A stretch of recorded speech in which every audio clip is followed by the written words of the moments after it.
Coming up on today's show, Desert Edge Theater is rocking audiences with their new play, and a famous fast food chain has joined the ranks of restaurants, delivering meat alternatives. All that and more is coming up on today's show.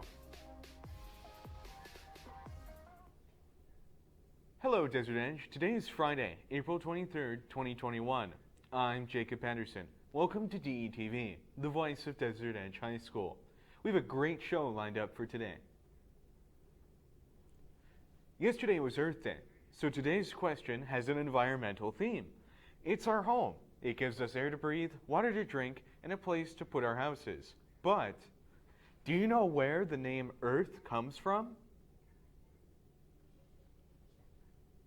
Today, Desert Edge students involved in the Student Alliance for Equality will be participating in a day of silence. This is a national event created in the 1990s by college students to bring attention to the issues faced by the LGBTQ+ youth.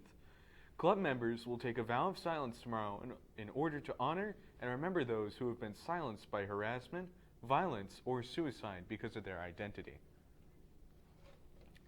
DEHS Cutting Edge Theater debuted their new play yesterday, and it's certain to rock. We Will Rock You, School Edition, will be streamed online at dehs.booktix.com tonight at 7 p.m. and tomorrow at 2 and 7 p.m. Tickets are $10 per stream. When DETV returns, a fuzzy guest will join me in the studio. DETV will be right back.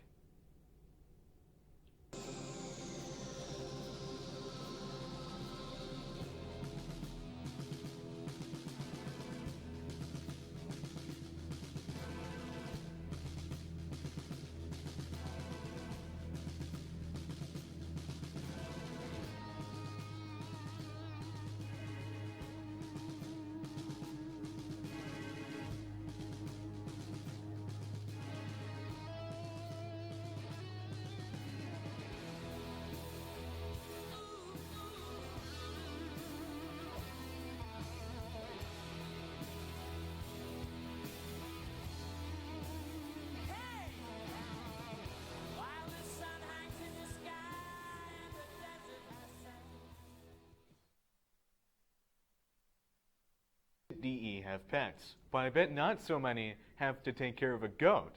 Today, Aniela Ruiz and S'mores are joining us in the hot seat. Thanks for taking the time to be here.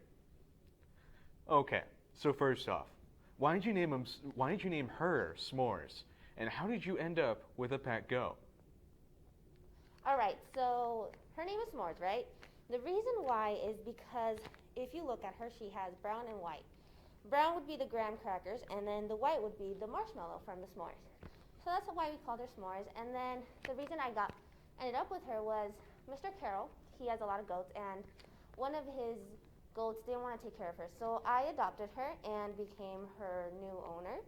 And now she has a loving family and an adoptive goat mom. So, Great. Any more? Can S'mores do any tricks? She might act like a dog, but she isn't really a dog. She barely listens to her name at all.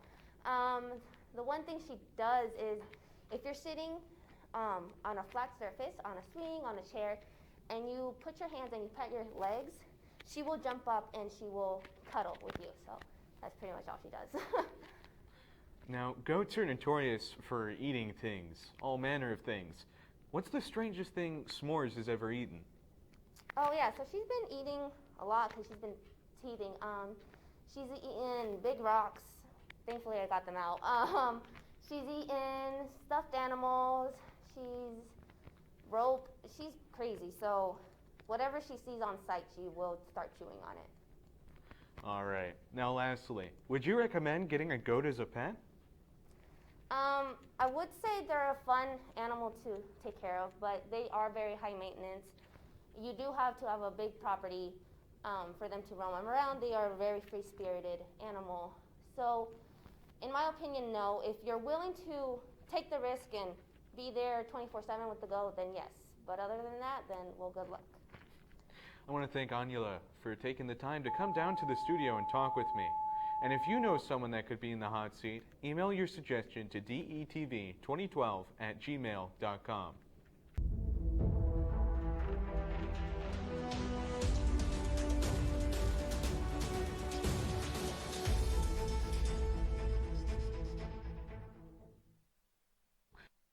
Updated on what's been going on in the world. Our news anchor, Anya, has been checking the news feeds for the latest stories. What have you found, Anya? Thanks. Like you said, I've been doing my best to find the latest national and international stories. Today we have a new Taco Bell meet, a new study on belly fat, and NASA creating oxygen on the world's news docket. Let's get started. First, Taco Bell is jumping on the plant-based meat bandwagon. The chain is testing a new meat alternative taco ahead of an expected launch of a new offering featured Beyond Meat. The fast food giant is calling its creation the Cravetarian taco. Get it? Cravetarian instead of vegetarian? Anyway, the main ingredient is seasoned, plant-based protein made from peas and chickpeas. However, for the time being, most customers won't be able to try it because it's only sold at one Taco Bell location in Orange County, California, and only until April 29th. Then, health experts say measuring your waistline should be a part of any health assessment. From the American Heart Association, which released new guidelines in the journal Circulation, saying that belly fat should be a sign of visceral adipose tissue, also called VAT. That's a particularly dangerous type of fat that wraps itself around organs deep inside the body. VAT raises risks for heart disease, type 2 diabetes, smoking, and high cholesterol. According to the Centers of Disease Control and Prevention, non-pregnant women with a waist greater than 35 inches are at high risk, and for men, the waist larger than 40 inches. Finally, the latest work from NASA's Perseverance rover could make human exploration easier in the future, saying the rover just successfully created oxygen on Mars. They did it by converting carbon dioxide that's readily available on the red planet's atmosphere and made enough oxygen to sustain an astronaut for about 10 minutes. The experiment was the first test of Perseverance's MOXIE instrument. MOXIE stands for Mars Oxygen in STIU Resource Utilization Experiment. For World News, back to you, Jacob.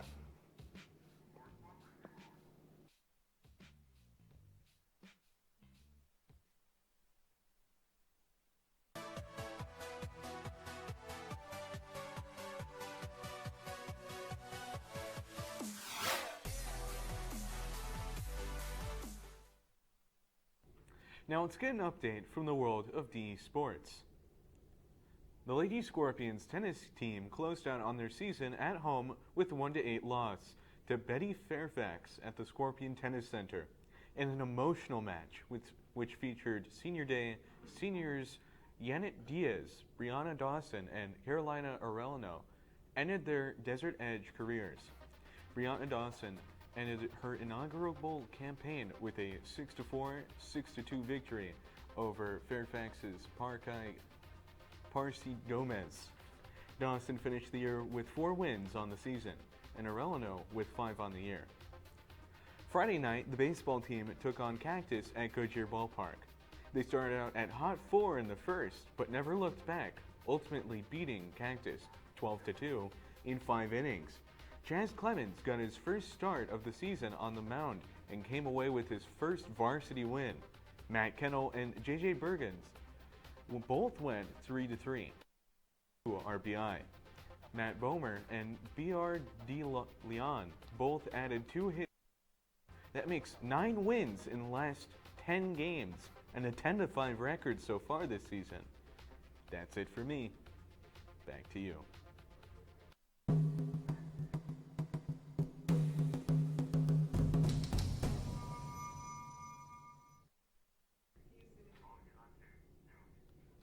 Now it's time to see what happened back in the day. Anya, is it back with today's history lesson?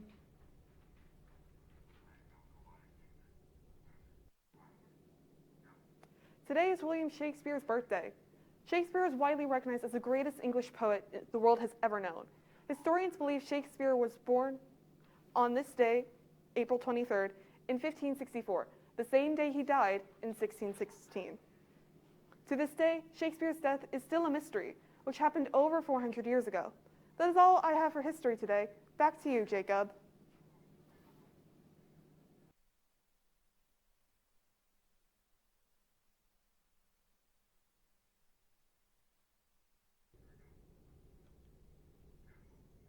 Thanks, Anya. Well, you've had some time to think about today's question of the day. The question was, where does the name Earth come from?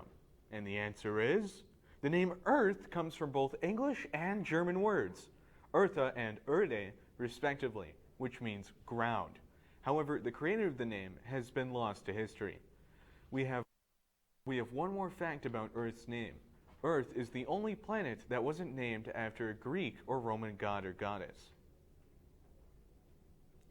That does it for today. Remember, you can send us requests, suggestions, story ideas, and announcements to detv2012@gmail.com.